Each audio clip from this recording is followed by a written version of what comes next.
Shalom Jemaat Rehoboth Semarang. Kali ini kami akan memberikan pengumuman untuk minggu ini. Yang pertama ada Home Eternity Sabtu 31 Januari pukul 4 sore di gedung gereja. Lalu ada Sunday Service bersama dengan Pastor Stephen Lim pada hari Minggu tanggal 1 Februari jam 10 pagi dan bersamaan dengan Sunday School.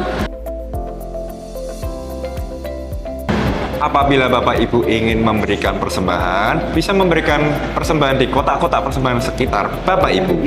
Dan juga bisa memberikan persembahan melalui QRIS di kursi depan Bapak Ibu. Bagi Bapak Ibu yang membutuhkan informasi seputar kegiatan gereja, bisa menghubungi nomor hotline kami ya.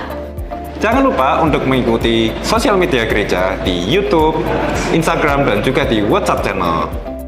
One Vision, One Heart for Harvesting. Yeay! Sekian pengumuman dari kami. Tuhan Yesus memberkati. Bye! Shalom Jemaat Rehoboth Semarang. Ayo dapatkan Church Member Card atau kartu anggota gereja Rehoboth Semarang. Jemaat Rehoboth Semarang yang ingin mendapatkan kartu ini harus berumur 13 tahun dan sudah mendaftarkan diri sebagai jemaat. Jemaat tidak akan dikenakan biaya untuk pencetakan kartu ini. Kartu ini juga bisa digunakan untuk mendapatkan flat parkir di gedung Centraland Mall.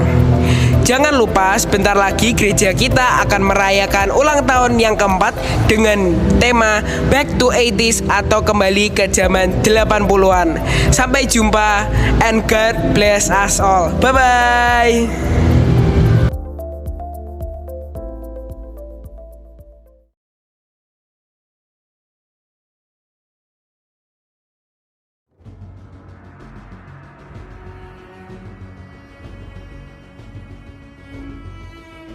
Kalau kita lihat dunia dengan hiruk-pikuk kehidupannya hari ini, mereka sedang menuju kepada kegelapan yang abadi. Mereka tertawa, tetapi sesungguhnya mereka terhilang. Mereka terlihat bahagia, tetapi sesungguhnya mereka hidup tanpa tujuan yang jelas. Jiwa-jiwa di luar sana sedang menunggu untuk diselamatkan. Dan gereja dipanggil untuk bergerak. Bukan dengan banyak visi, tetapi satu visi, yaitu jiwa-jiwa. Ayo bergandengan tangan, satukan hati, satukan visi, untuk menuai lebih banyak jiwa bagi kerajaan Allah. Ini bukan tentang kita. Ini tentang visi Tuhan yang dipercayakan kepada gereja. Ketika hati disatukan, visi Tuhan menjadi jelas. Ketika visi diselaraskan, langkah kita menjadi satu. Gereja tidak hanya bertumbuh, gereja harus menuai. Tuhan tidak memanggil kita untuk berjalan sendiri. Ia memanggil kita untuk berjalan bersama, bergandengan tangan, dalam satu visi dan satu hati. Bukan untuk membangun nama, tetapi belajar memiliki hati yang pecah untuk jiwa-jiwa. Satu arah, satu komando, satu gerakan menuju penuaian jiwa-jiwa. Rehoboth Semarang, tahun ini tahun penuaian. The year one vision and heart for harvesting.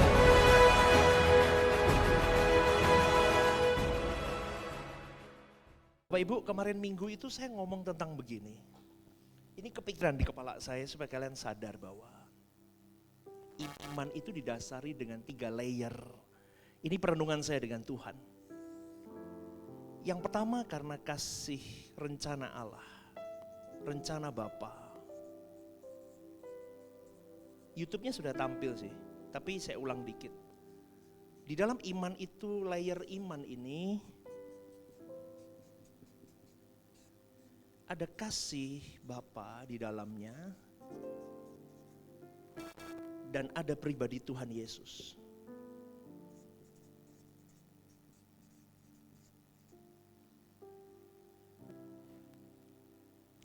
Maka seseorang diberikan tools ini tools. Supaya orang bisa beriman, ini kan masih imannya. Beriman dibutuhkan respon. Sorry, salah tulis. Respon. Baru orang bisa beriman. Arti beriman itu berarti melakukan kehendak Allah. Merespon melakukan kehendak Allah, dia baru beriman.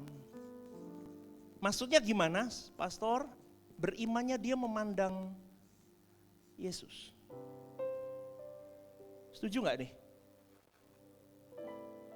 Artinya apa? Beriman berarti mempraktekkan hidup Yesus. Ini dihidupkan dalam hidupmu dan hidupku. Lah ini kuncinya sebetulnya. Responnya mau ditangkap iman ini, digerakkan atau enggak.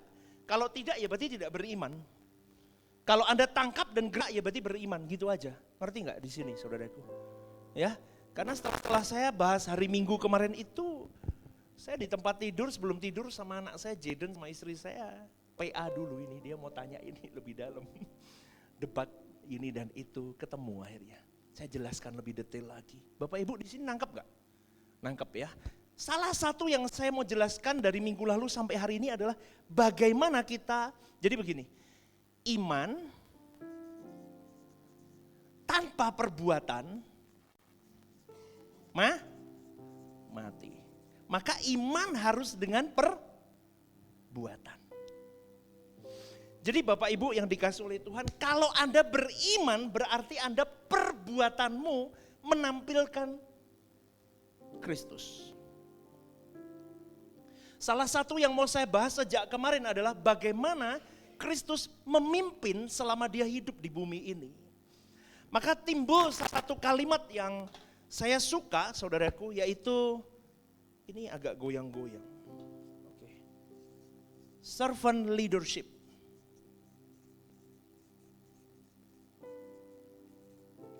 Kalau Bapak Ibu cari di YouTube, servant leadership itu banyak sekali, tetapi jarang yang membahas di gereja. Gereja jarang membahas, tetapi saya bahas. Kenapa? Karena banyak sekarang motivator-motivator dunia mengenakan servant leadership untuk memotivasi timnya, anggotanya, perusahaannya, dan terjadi sebuah booming yang begitu luar biasa karena servant leadership ini. Tetapi kalau Anda ketik servant leadership di YouTube akan muncul beberapa pembicara-pembicara dunia, tetapi tidak menyangkutkan nama Yesus di dalamnya. Padahal kalau diteliti lebih dalam, servant leadership itu lahir dari gaya kepemimpinan Yesus. Yang sekarang dikenakan oleh banyak orang, dan itu mengubah paradigma kepemimpinan yang sudah ada berabad-abad. Maka pada sore hari ini saya akan melanjutkan poin yang keempat. Minggu lalu kepemimpinan dalam kepemimpinan paradigma kepemimpinan Yesus yang pertama adalah kepemimpinan yang membentuk. Yesus memberikan contoh, memberikan bukti bahwa seorang pemimpin itu bukan dilahirkan tetapi dibentuk. 3,5 tahun dia dengan 12 muridnya, dia membentuk pemimpin-pemimpin melalui tangannya. Melalui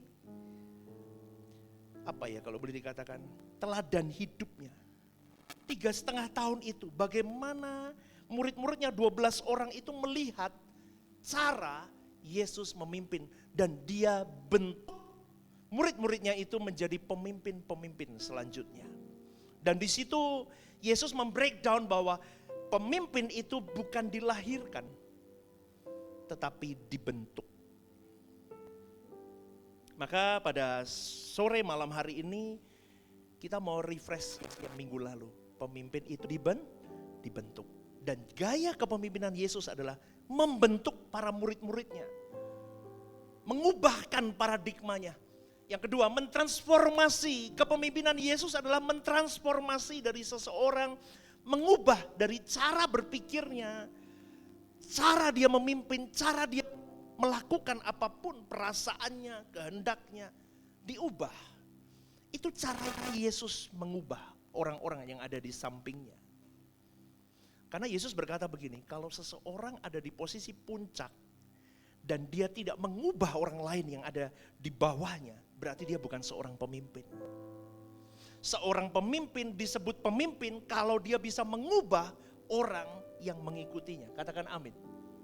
Saya tidak bisa disebut sebagai pemimpin gereja GSKI Rehoboth Semarang kalau saya tidak berhasil mengubah orang-orang yang ada di GSKI Rehoboth Semarang untuk mengikuti apa yang saya anggap baik, yaitu gaya hidup Yesus. Kalau orang-orang di sekitar saya yang mengikuti gaya kepemimpinan saya dan tidak merubah hidupmu menjadi seperti Yesus, berarti gaya kepemimpinan saya gagal. Anda mengikuti? Transformasi. Karena fokus utama Tuhan adalah nilai diri dalam orang itu berubah. Yang dulunya bernilai hanya untuk tentang dunia dan segala kesenangannya. Diubah karakternya, kebiasaannya berubah tentang Tuhan. All about God. Semua tentang Allah. Untuk Allah, kepentingan Allah. Makanya Bapak Ibu, kemarin saya sempat ngobrol sama salah satu aktivis yang ada di sini. Pastor, yang pastor khotbahkan itu oke, bagus, dalam arti memang benar, iya. Tapi pastor tidak main di zona nyaman. Oh iya, sedangkan gereja-gereja besar main di zona nyaman. Saya tidak akan khotbahkan sesuatu yang menabrakmu sampai engkau bisa berkata, ini mengganggu comfort zone-ku. Kalau saya cari pengikut Bapak Ibu, saya akan khotbahkan yang aman. Ngerti gak sih? Mudah gak nih ngomongan saya? Saya khotbahkan di rata-rata aja. Saya khotbahin Mazmur 23, Tuhan adalah gembala yang baik. Oh gampang itu. Aman. Tetapi tidak akan mengubahmu. Karena bidikan saya adalah manusia lamamu, monster dirimu. Kalau Pak Eras ngomong itu monster diri, itu dihabisi sampai kita bisa mengenakan ini. Kalau kita berpuluh tahun tidak mengenakan ini, kita tidak beriman loh. Meskipun Anda pulang pergi gereja jadi pendeta. Karena Yesus pun sama, kepemimpinan Yesus juga sama. Mengubah habits orang itu yang dulunya tentang dia dan tentang dunia dan segala kesenangannya, diubah tentang Tuhan dan segala kesenangannya. Kepemimpinan Yesus transformasi. Tapi ada orang yang tidak bisa menerima perubahan. Ada 3 tipe, minggu lalu saya jelaskan, orang yang anti perubahan. Pastor sekarang khotbahnya jiwa-jiwa terus. Lah terus saya suruh khotbah apa lagi? Kan tema gereja kita apa? One vision, one heart for harvesting. Kenapa tentang jiwa-jiwa terus? Loh, lah memang Yesus datang untuk jiwa-jiwa. Bukankah gereja diadakan kita bertemu begini untuk jiwaku dulu dan untuk jiwamu, betul? Betul? Makanya kalau Bapak Ibu dengerin renungan pagi hari ini saya mulai berkata tentang family, tentang pernikahan. Besok lagi, besok dengerin. Tentang perselingkuhan. Wah itu nabrak-nabrak udah, biar. Mau yurak ketemu saya aja kok, yang dengerin. Tapi saya berbicara tentang perselingkuhan. Kamu berselingkuh itu bukan tentang kamu manusia dengan manusia membreakdown janji itu, bukan. Tapi each of you, manusia laki-laki ketika membuat covenant dengan Allahnya, manusia perempuan buat covenant dengan Allahnya. Makanya jangan sembarangan kau hidup, saudaraku. Jadi orang Kristen itu susah. Kembali ya, tipenya ada orang yang anti perubahan.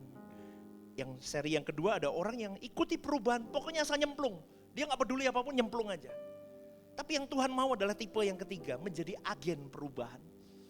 Harus mengerti, makanya di sini saya ajarkan, kenapa kamu harus berubah? Saya jelaskan dasarnya. Sampai engkau memahami kenapa aku harus berubah. Karena kalau engkau tidak mengenakan hidup Yesus, salah satunya kepemimpinan Yesus, kamu tidak bisa dikatakan orang berkata benar dia menghidupkan Yesus dalam hari hidupnya. Apakah pastor sudah begitu? Saya berjuang, sama-sama kita belajar. Menjadi agen perubahan. Dimanapun Tuhan letakkan dirimu, kau harus jadi agen positif untuk perubahan yang positif. Metamorfosis. Amin, saudaraku. Dan yang ketiga, saudaraku, kepemimpinan yang memberdayakan. Yesus punya 12 murid, tapi dia dekat dengan 3 murid doang. Cuman 3 murid yang dia dekat. Yohanes, Yakobus, Petrus. 3 ini aja yang dekat sama dia. Dia optimalkan 3 orang ini untuk menjadi pemimpin yang bisa diberdayakan optimal. Karena saudaraku harus tahu bahwa kepemimpinan Yesus adalah kepemimpinan yang mencetak pemimpin-pemimpin yang serupa dengan dia. Maka Myron Russ mengatakan tidak ada tantangan kepemimpinan yang lebih besar daripada tantangan untuk menolong para pengikut kita menjadi pemimpin yang sanggup melatih para pengikut untuk menjadi pemimpin juga. Maka regenerasi itu penting. Kalau Bapak Ibu lihat multimedia itu anak-anak masih remaja-remaja itu saya godok di situ supaya mereka punya doulos heart. Hati seorang hamba yang dari awal dia tahu bagaimana melayani hati Allah. Saya mulai dari anak saya mulai dari diri saya. Dulu belum ada staff, saya yang bersihin di setos, saudaraku. Sedot, ngelap. Saya lakuin sendiri loh. Bahkan pembangunan ini, wah saya lakuin. Anak saya ajarin, Jaden, ngepel kamu. Kamu enggak tentang panggung, pelayanan bukan tentang panggung. Setuju Bapak Ibu? Pelayanan itu dari bawah, dari doulos kamu dihabisi. Sanggup enggak? Melayani itu mudah, tetapi diperlakukan seperti pelayan sanggup enggak? Setuju Bapak Ibu? Yesus menunjukkan hal itu. Saya akan jelaskan nanti. Maka kita harus melihat bagaimana Yesus mencetak pemimpin-pemimpin yang dilahirkan dari tangannya, yang bisa dikatakan apa? Yang sama dengan kualitasnya dia.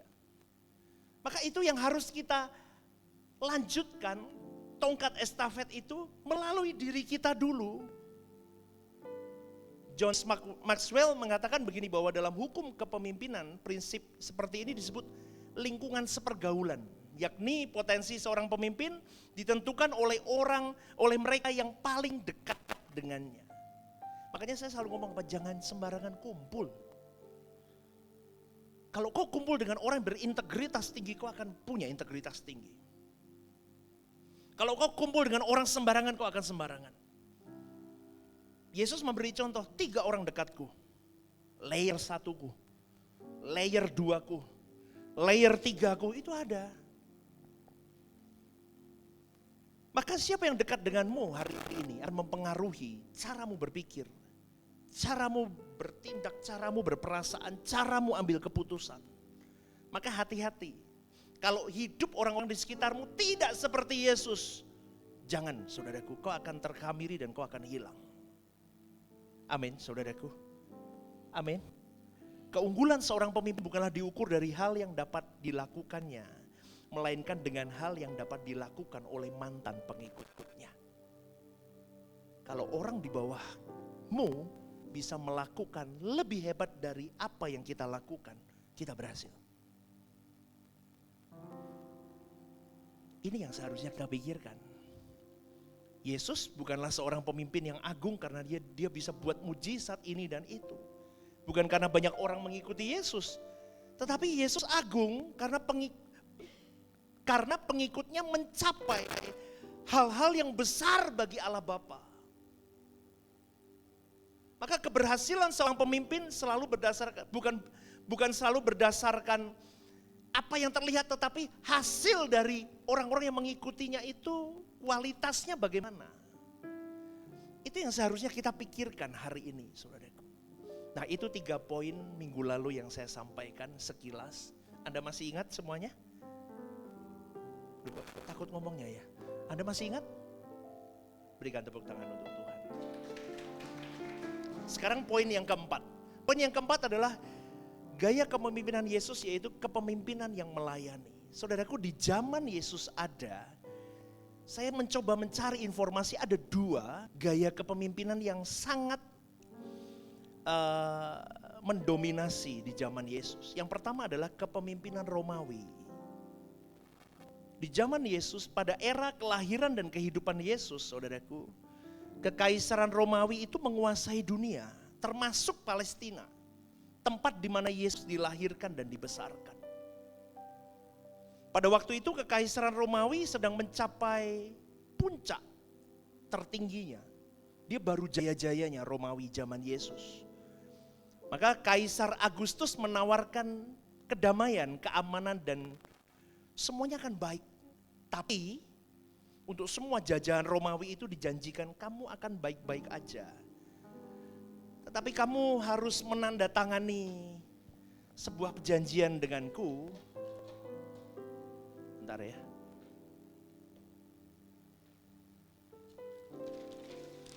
Perjanjian itu namanya ini.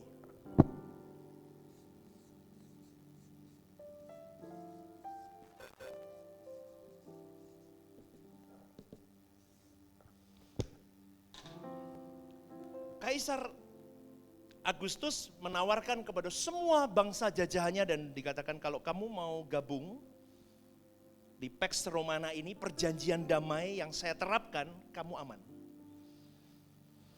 Tapi bagi setiap orang atau golongan yang tidak mau gabung, memberontak, bangsa Roma akan menghabisi dengan tidak segan-segan, saudaraku. Pembantaian, penyalipan, makanya zaman Yesus ada salib itu karena itu. Penyalipan, pencambukan, itu hadiah dari pemerintah Romawi bagi orang-orang dan bangsa-bangsa yang tidak mau nurut sama dia. Kalau boleh dikatakan Roma waktu itu adikuasa di zamannya, saudaraku. Makanya dari gambaran ini dalam Markus 10:42 Yesus berkata, kamu tahu bahwa mereka yang disebut pemerintah bangsa-bangsa memerintah rakyatnya dengan tangan besi. Dan pembesar-pembesarnya menjalankan kuasanya dengan keras atas mereka.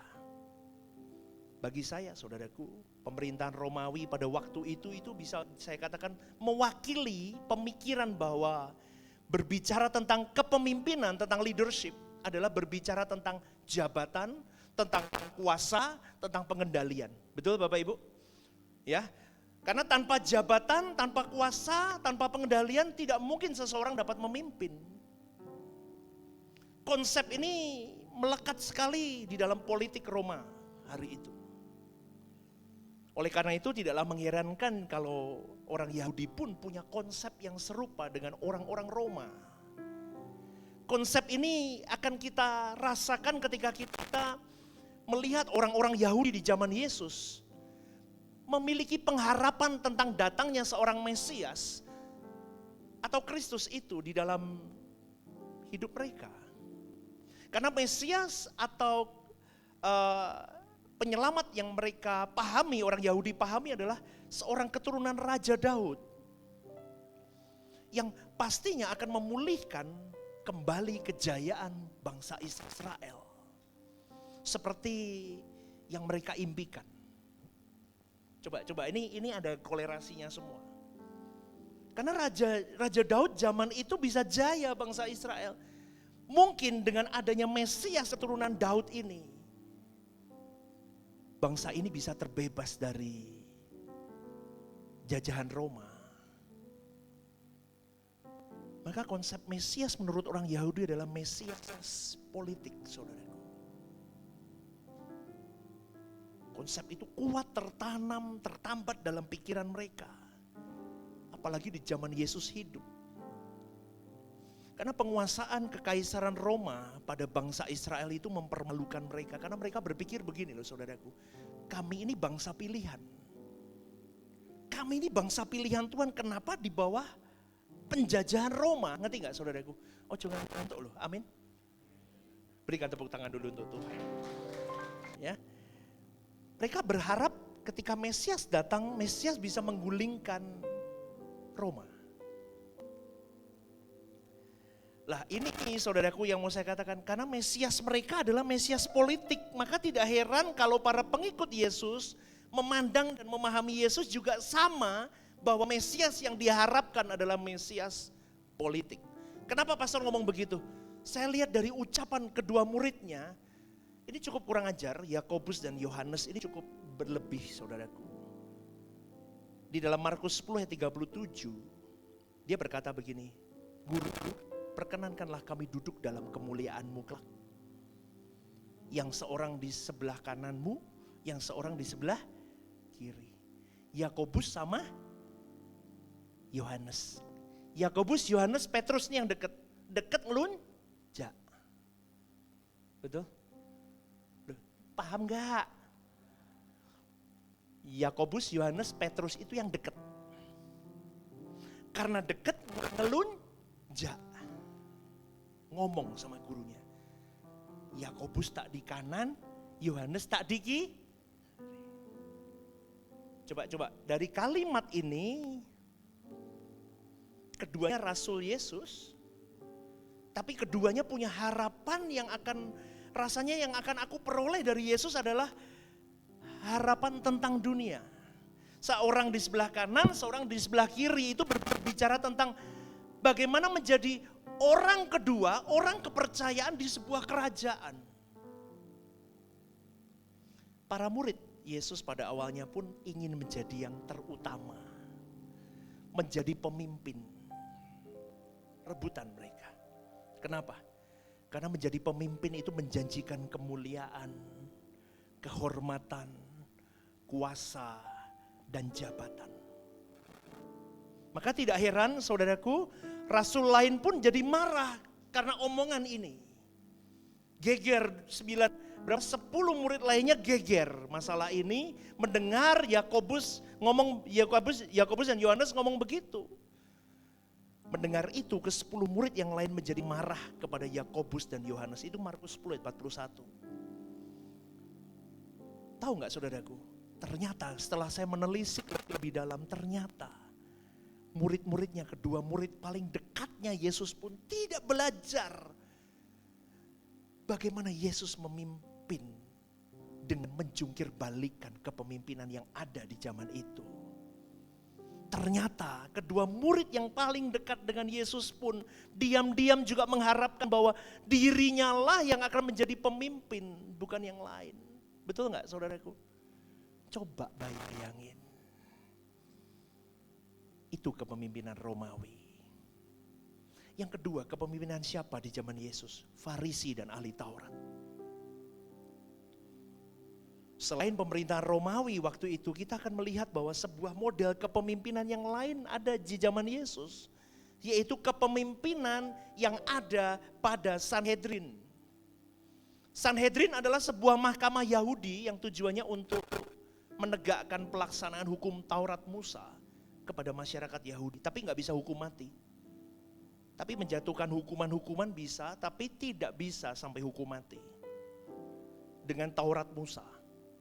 Hukumnya pakai Taurat Musa. Tapi tidak bisa hukum mati orang itu. Jadi saudaraku, hukuman mati hanya boleh dilakukan oleh pemerintahan Romawi di zaman itu. Dan Sanhedrin itu terdiri dari 71 anggota. Di dalamnya ada imam besar, anggota-anggota kehormatan, tua-tua Israel, ahli-ahli Taurat, semua pemuka agama yang dari kaum Farisi maupun Saduki. Itu ada semua di situ. Jadi ketika kamu berbuat salah, kamu akan dihakimi dengan Taurat Musa, dihampiri dengan 71 hakim-hakim semuanya. Ngeri enggak?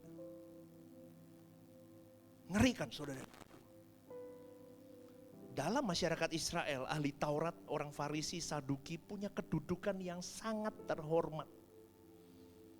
Mereka adalah pemimpin-pemimpin agama dalam masyarakat Yahudi. Tapi karena masyarakat Yahudi adalah masyarakat yang kehidupannya didasari hukum Taurat Musa itu, maka kelompok ini menjadi kelompok yang punya suara, punya power di situ. Dan di dalam kitab Injil kita bisa melihat kelompok ini, gambaran tentang kelompok ini adalah kelompok yang selalu berbenturan dengan pribadi Yesus. Dan Yesus selalu mengkritik mereka. Kecaman Yesus yang paling keras terdapat dalam Injil Matius pasal 23 itu. Maka berkatalah Yesus kepada orang banyak dan kepada murid-muridnya katanya, ahli-ahli Taurat dan orang-orang Farisi telah menduduki kursi Musa. Sebab itu turutilah dan lakukanlah segala sesuatu yang mereka ajarkan kepadamu. Tapi janganlah kamu turuti perbuatan-perbuatan mereka. Coba Yesus ngomong begitu loh. Karena mereka mengajarkannya tetapi tidak melakukannya. Loh, terang-terangan loh Yesus ngomong. Ngeri ya. Dengerin, lakuin. Tapi jangan contoh perbuatan mereka. Mereka mengikat beban-beban berat lalu meletakkannya di atas bahu orang. Tetapi mereka sendiri tidak mau menyentuhnya. Kurang ajar ini. Semua pekerjaan yang mereka lakukan hanya dimaksud supaya dilihat orang. Mereka memakai tali sembahyang yang lebar dan jubah yang panjang. Mereka suka duduk di tempat terhormat dalam perjamuan. Dan di tempat terdepan di rumah ibadat. Mereka suka menerima penghormatan di pasar dan suka dipanggil Rabi. Kalau hari ini suka dipanggil pastor.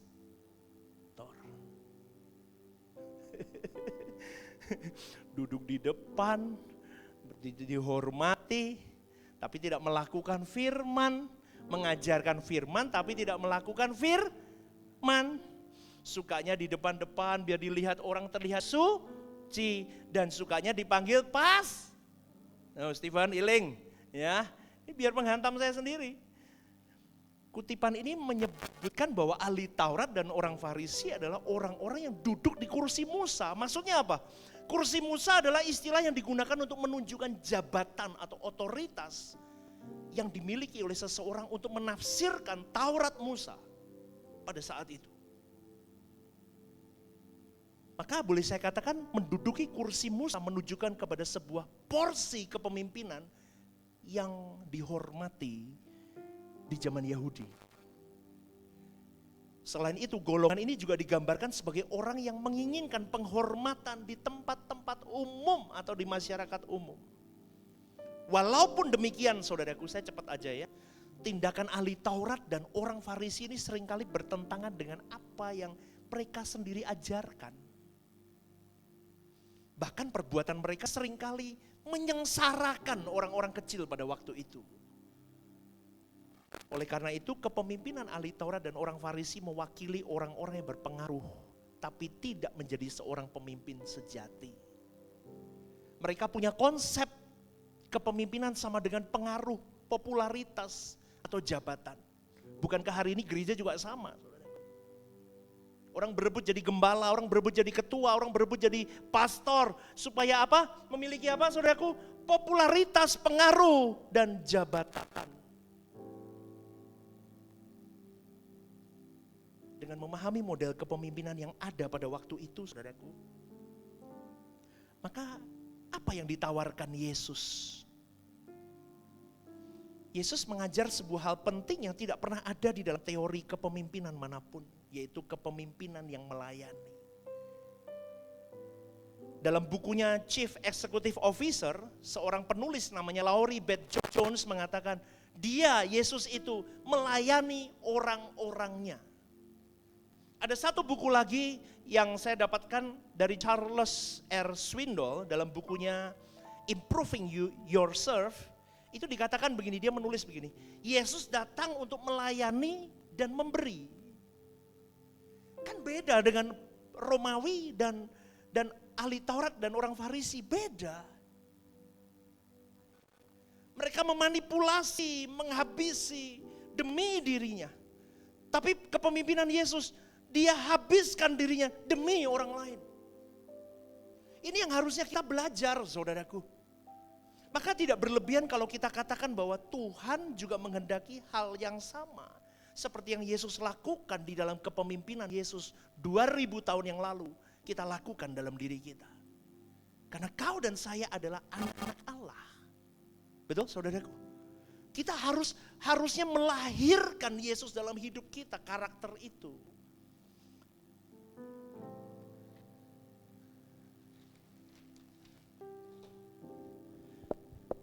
Berimanan kita adalah ketika kita melahirkan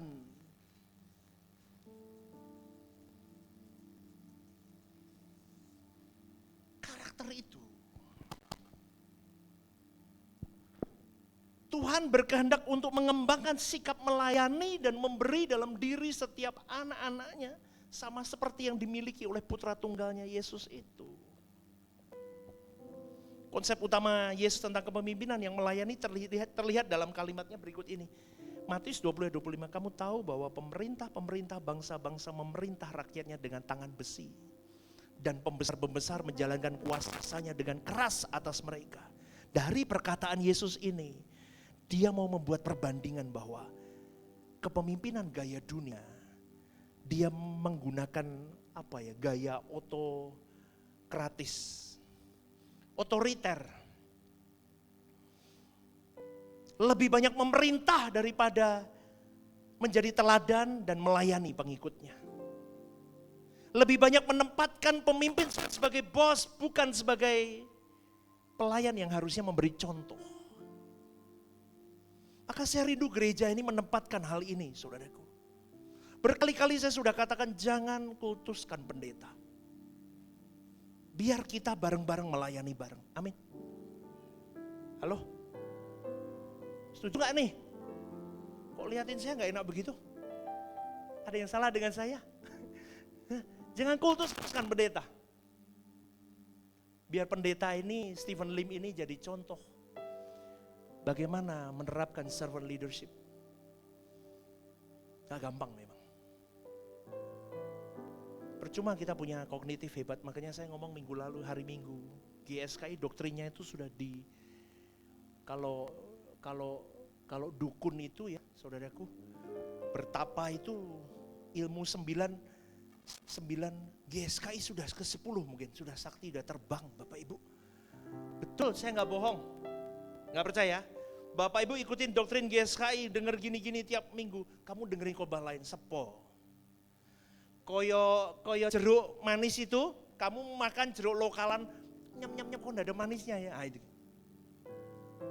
Maaf, bukan mau tinggi hati enggak, tapi memang begitu.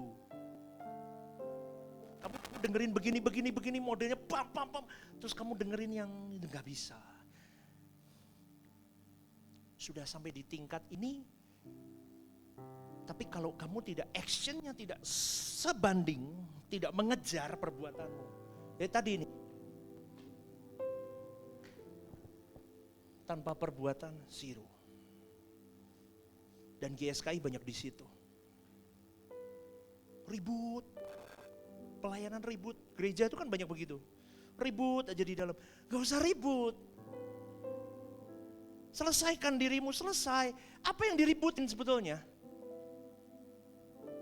Di sini enggak loh, di sini enggak ada yang ribut. Ini cuma saya ngomong biasanya. Dulu begitu di sini. Loh betul enggak? Dulu gitu ya. Sekarang ribut-ribut enggak? Adem ayem gini yo, enak kayak gini. Gereja so adem kayak gini. Bagus banget. Hati-hati loh, setan langsung, oh adem. Tak kayak kobongan kamu nanti. Ini adem banget, adem. Enak sekali sekarang gereja ini. Enak. Maka Bapak Ibu yang terkasih di dalam Tuhan, sekali lagi, saya mau ingatkan kepada kita semua. Mau tidak mau kau harus menghidupkan Yesus. Gereja ini harus menjadi tempat observasi itu.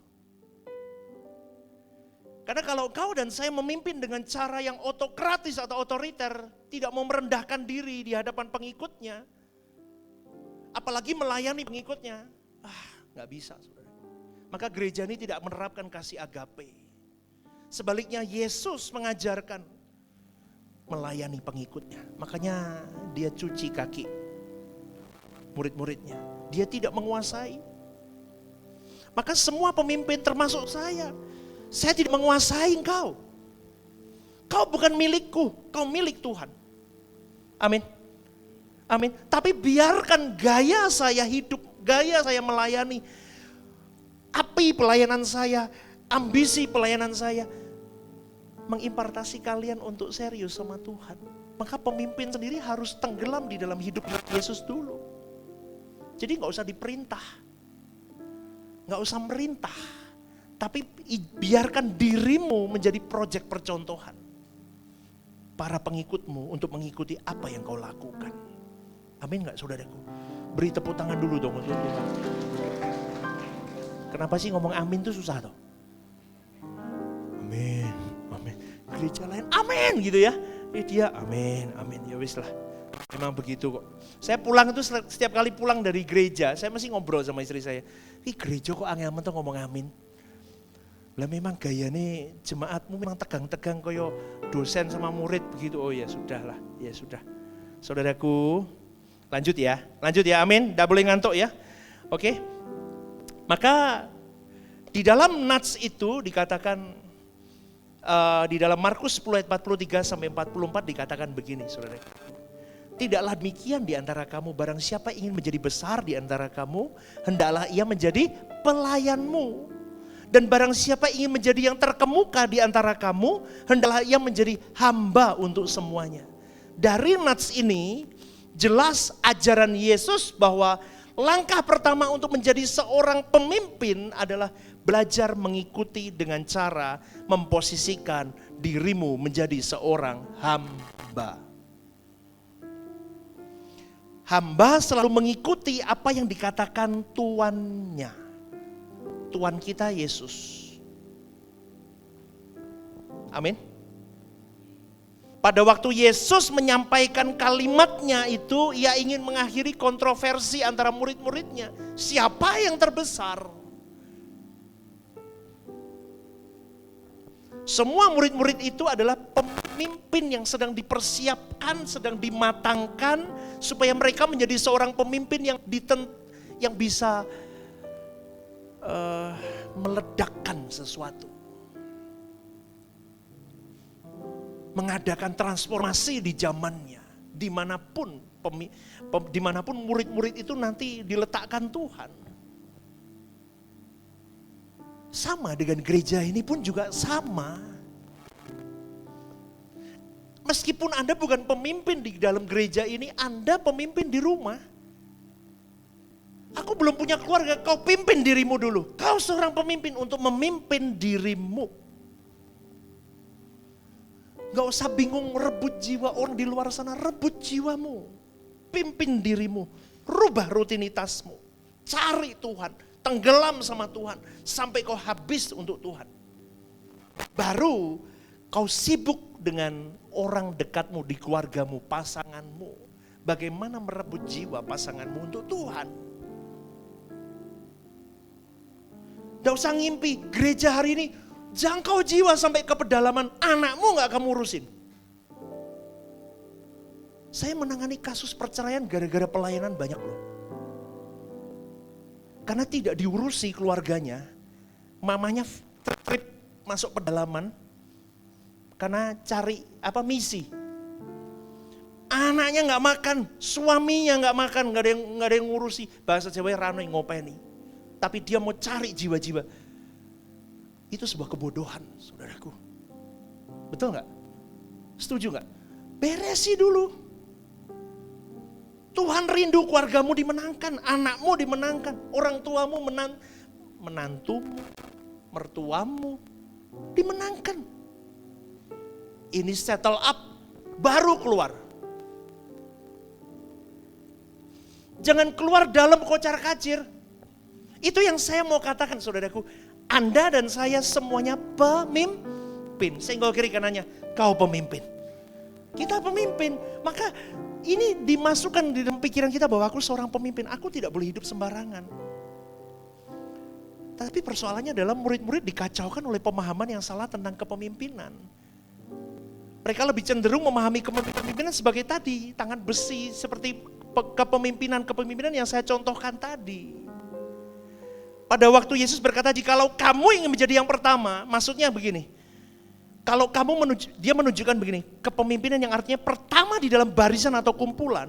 Demikian dapat dikatakan begini, keutamaan dalam kepemimpinan bukanlah dibangun atas dasar kekuasaan. Tetapi kepemimpinan itu dimulai dari selesai dengan dirimu sendiri. Kau berurusan dengan Tuhanmu dulu.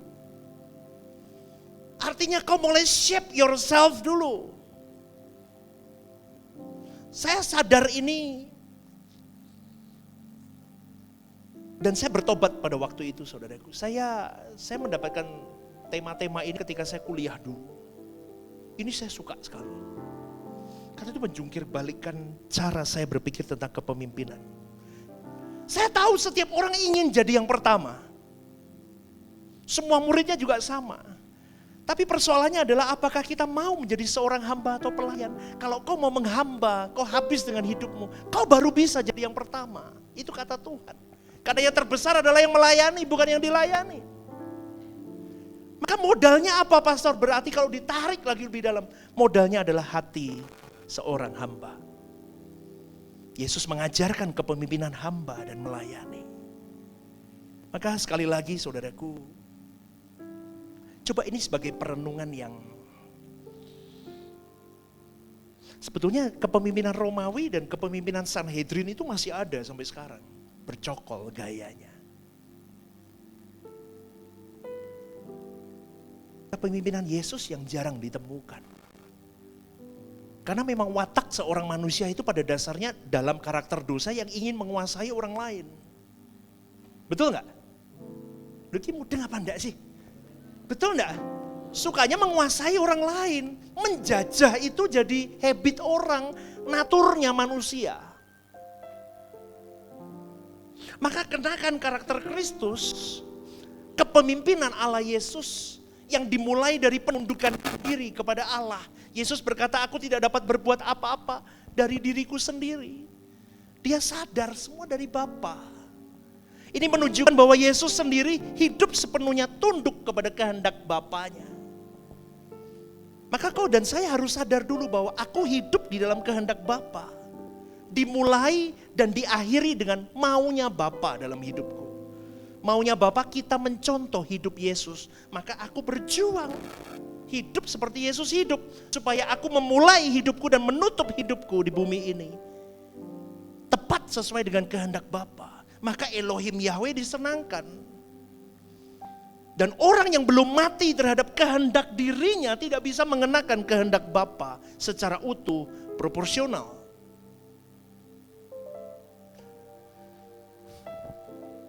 Beriman berarti melakukan firman. Setuju? Beriman penuh. Bukan berarti kepingin mobil bagus. Beriman penuh. Percaya dengan menghayal. Positive thinking, positive mouth, positive words. Semuanya beriman. Itu bukan beriman. Beriman penuh kepada Tuhan Yesus artinya aku lakukan apa yang menjadi gayamu, caramu kalau bagaimana mengenakan pikiran Kristus ketika menghadapi masalah ini. Supaya menyenangkan Bapa. Lah iman zaman sekarang dibolak-balik jadi menyenangkan dirimu tentang kamu. Wah ini makanya gini-gini kan susah Bapak Ibu. Kalau saya khotbah di tempat lain kan bingung orang. Imannya beda. Loh, betul enggak? Imannya beda. Iman doktrin GSKI adalah habis cita-citamu, keinginanmu, tentangmu digantikan tentangnya. Elohim Yahweh, nyanya nih Elohim Yahweh bukan Yesus. Tentangnya, kehendaknya, cita-citanya atas manusia. Habis nggak lu? Nggak bisa, makanya saya khotbahin tentang iman. Kalau saya di gereja lain, pasti bingung dia. Hah? Kok beda? Ya beda. Ini yang benar. Loh kok pastor bisa ngeklaim ini benar? Yesus begitu. Kalau Yesus punya cita-cita lain di luar Bapaknya, dia bisa lakukan itu dan dia tidak akan pernah bangkit di hari yang ketiga. Ingat saudaraku, kepemimpinan Yesus dimulai dari penundukan dirinya kepada maunya Bapa. Dan ketika dia melayani, itu adalah melayani hati Bapa, itu adalah ekspresi kematian dirinya. Kalau kita hari ini melayani hati Bapa, itu adalah ekspresi kematian manusia lama kita. Anak manusia datang bukan untuk dilayani, melainkan untuk melayani. Melayani bukan sekedar aktivitas, tetapi keadaan batin yang sudah mati terhadap ego, cita-cita, gengsi, dan kehormatan diri. Selama seseorang masih ingin dihormati, dipuji, diistimewakan, dia belum melakukan kepemimpinan Yesus dalam hidupnya. Anda ngikuti nggak sampai di sini? Ini nggak bisa ya? Oke, lanjut lagi.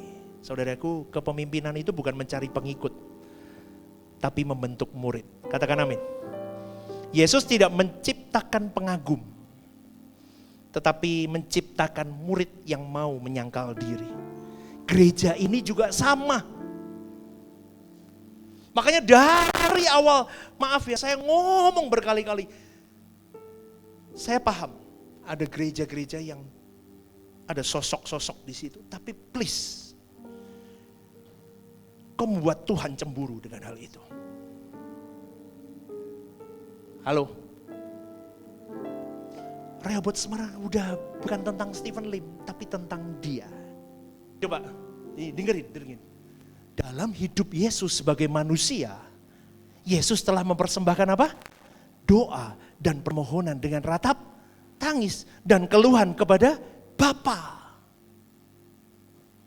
Yang sanggup menyelamatkan Yesus dari apa itu maut? Neraka jahanam. Dan karena kesalehan Yesus, Yesus telah didengar. Dan sekalipun Yesus adalah huios, apa artinya?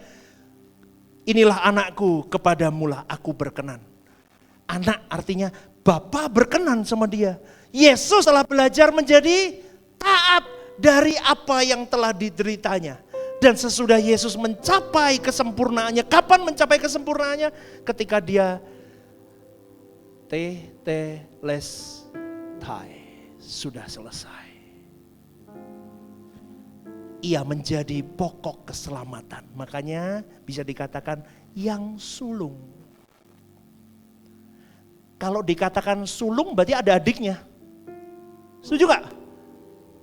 Kalau kita ngomong anak sulung, anak bungsu, berarti kalau anak bungsu berarti ada kakaknya. Kalau anak sulung berarti ada adiknya. Dia menjadi anak sulung, sulungnya dia, kita adik-adiknya. Setuju? Menjadi pokok keselamatan bagi semua orang yang taat kepadanya. Coba, kalau Anda buka begini kan mulai ngerti. Iya. Beriman berarti karaktermu. Kalau beriman, mengikuti gaya hidup Yesus. Nih, dia menderita. Mempersembahkan doa dengan permohonan ratap tangis. Ikut maunya Bapaknya itu, kita mau ikut Bapa Elohim Yahweh. Menderita. Maka hari ini saya ajarkan kepemimpinan itu tujuannya satu saudaraku. Kita menggenapi, kita di marketplace, kita dimanapun di pelayanan, di keluarga, dimanapun. Kau dan saya jadi pemimpin-pemimpin yang berkarakter Kristus. Sehingga orang yang tidak mengenal Yesus dari agama lain melihat hidupmu sebagai bosnya, sebagai pemimpinnya. Dia tahu ternyata Yesus tuh kayak dia. Terakhir, kepemimpinan Yesus mematikan kedagingan. Oke, waktu habis, saya sudah diinfo. Oke, 1 menit. Dan ingat saudaraku, kalau kita mengingat salib, jadikan salib sebagai pusat kepemimpinan hidupmu. Puncak kepemimpinan Yesus adalah ketaatan sampai di kayu salib. Dia merendahkan dirinya dan taat sampai mati. Salib bukan simbol penderitaan saja, tapi salib adalah pemurnian kehendak. Mau dimanapun kau tidak akan ribut kalau kamu sudah mengenakan kepemimpinan Yesus dalam dirimu. Yang terbesar adalah yang melayani. Yang terbesar adalah yang selesai dengan dirinya. Yang terbesar adalah yang terhubung dengan Bapa, maunya Bapa. Yang terbesar adalah orang-orang yang benar-benar meletakkan seluruh agenda hidupnya untuk kepentingan Tuhan. Bukan tentangku, tapi tentang Dia. Maka di organisasi manapun kok gak ribut. Di pernikahan gak ribut, gak ada kata cerai, gak ada kata selingkuh. Saya tutup ini. Kenapa orang selingkuh? Karena gak puas dengan pasangannya. Betul? Kenapa dia selingkuh? Karena dia tidak taat kepada covenant dengan bapaknya. Kalau saya, beberapa waktu ini saya memikirkan tentang perselingkuhan, saya cuma ngomong begini. Orang selingkuh karena dia tidak benar-benar di dalam Tuhan, koneksi kuat dengan Tuhan, dan akhirnya saudaraku, dia melihat kekurangan pasangannya. Dia seakan-akan, aduh, contoh, kalau pasanganmu tidak bisa melayanimu secara biologis. Hari ini banyak orang berkata, aku boleh dong mencari kebahagiaan di luar pernikahan. Karena pasanganku tidak bisa memberikan aku kebahagiaan. Itu namanya orang yang tidak taat. Itu namanya orang yang tidak mengikat covenant dengan Allah dengan sungguh. Tetapi orang yang benar di dalam kepemimpinan dirinya, dia mau berkata begini. Pernikahan bukan hanya sebuah ajang pernikahan antara manusia dengan manusia berjanji. Tetapi aku tahu, ketika aku belajar untuk menutup semua celah kekurangan dari pasanganku, aku sedang mengenakan hidup Yesus yang tunduk dan taat. Meskipun kadang itu bukan mauku, tapi aku kunci mauku, ku matikan mauku, dan ku kembalikan kepada kehendak-Mu atas pernikahan yang ku jalani Tuhan. Hari ini aku tidak bisa melakukan ini dan itu dengan pasanganku. Aku pasti percaya, pasti ada pesan Tuhan dalam hidupku. Maka orang begitu gak akan selingkuh. Dia lihat pasangannya gak bisa menyenangkan dia, karena dia tidak akan menuntut. Kenapa? Karena menurut dia pernikahan adalah membagikan kebahagiaan, bukan menuntut kebahagiaan. Menyenangkan pasanganku, menyenangkan hati Bapakku. It's not about me lagi, tapi about pasanganku dan about him. Orang gini gak akan goyang, mau diterpa cewek cantik jalan megal-megal di depannya pun dia gak goyang. Setuju gak?